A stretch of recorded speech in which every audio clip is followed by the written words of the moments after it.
Hi, this is Mr. Estrada here. Solve algebraically for x. So we have ourselves a equation with a radical sign. So we want to begin by isolating the radical, meaning get the radical by itself in one side of the equation. So this 11x needs to go to the other side of the equation. So let's subtract 11x from both sides. That way all we have on the left side is that radical, whatever's under it. And after we do that, we're going to get radical x squared plus x minus 1 equals negative 4x plus 3, because 7x take away 11x is negative 4x, and then you bring the 3 down. Okay, the next step after you've isolated the radical, you want to get rid of the radical, and we do that by squaring both sides of the equation. And so whenever you square a radical, you get whatever is under the radical. So on the left side we have x squared plus x minus 1 equals, on the right side we have negative 4x plus 3 times itself. Anything squared, you have to multiply it by itself. So this we're going to have to FOIL out, and that's going to be first, outer, inner, and then last. And you combine your two middle terms, and you get 16x squared minus 24x plus 9 on the right side, and then just bring the left side down. Okay, since it's a quadratic, we want to set it equal to 0 to solve for x. That's how you solve quadratics. So let's move everything to this side.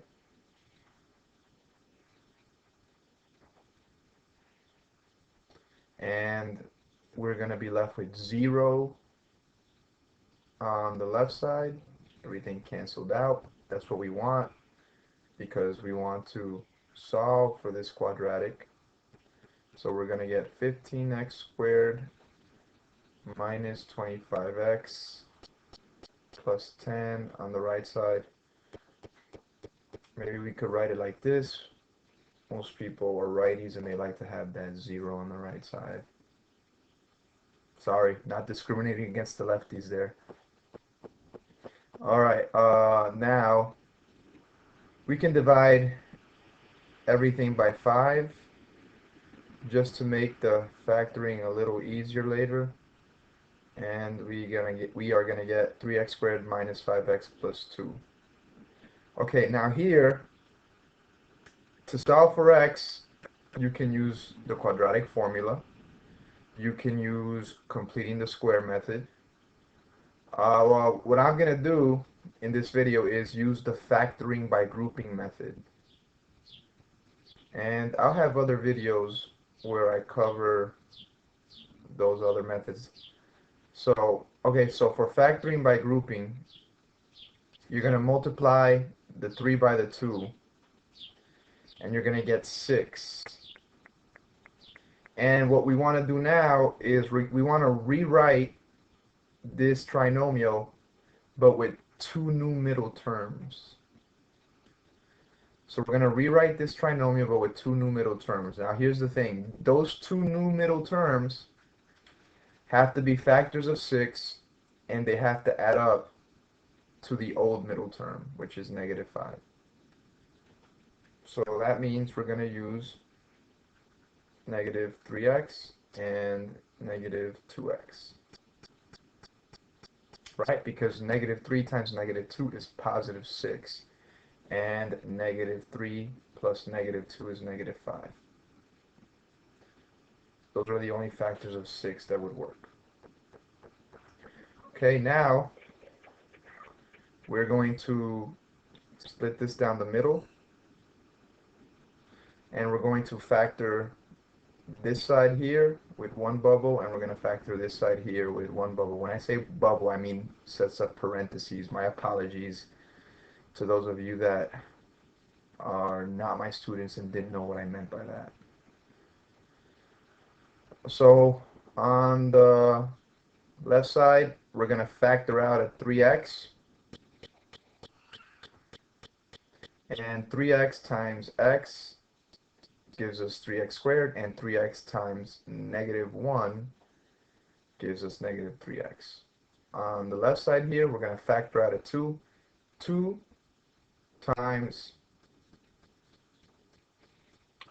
x is 2x. And that's a problem, right? Because it's supposed to multiply to give you -2. So instead of making this -x, let's make the 2 negative, right? Here's why. You want this sets of parentheses here to be exactly the same as this set of parentheses here. So I don't want to make this negative, because if I make this negative, then it's going to be different than this. So I'd rather make this negative, okay? -2 times x is -2x. And -2 times -1 is +2. So it works. Right? That's the goal. The goal is to get these sets of parentheses to be exactly the same. That way we can group them. Hence the name factoring by grouping. So we're going to get x minus 1 for one set of parentheses, and then we're going to group these. So we group the parentheses, and we also group these here, and we get 3x minus 2. If you were to FOIL this out, it would come back to this over here. Okay, now we could solve for x. We are going to get x minus 1 equals 0 here, which is x equals 1. And here we're going to have 3x minus 2 equals 0. Add 2. 3x equals 2. Multiplicative inverse of 3x here. And we're going to get x equals 2/3. So we have x equals 1 and x equals 2/3. Okay, now look, whenever you deal with radical equations, you have to check that these values for x, or whatever values for x you have, actually work, because some of them might not work, and the reason is because you squared both sides of the equation. So you have to check. So let's go ahead and do that. So the original equation, let me erase this for now. Here's the original equation, and what we're going to do is we're going to substitute 1 to see if 1 works. So let's go ahead and do that here. So I'm substituting 1 for x to see if it checks out. So we're going to have 1 squared, that's 1. 1 plus 1 is 2. 2 minus 1 is 1. The square root of 1 is 1. So we have 1 plus 11 times 1, that's 11, equals 7 times 1, that's 7, plus 3. 1 plus 11 is 12. 7 plus 3 is 10. You see that? Doesn't work out when x equals 1, so we have to reject this. Because it doesn't work with x equals 1. Okay, now we have to check if the 2/3 works. This one's going to be a little tedious because it's a fraction.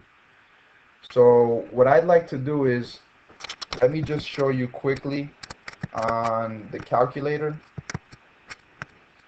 and then if you're still interested, I could work it out for you. So let's work it out in the graphing calculator. Okay, so if I'm going to substitute with 2/3, that's what it's going to look like. So let's do it on the calculator. So that's going to be radical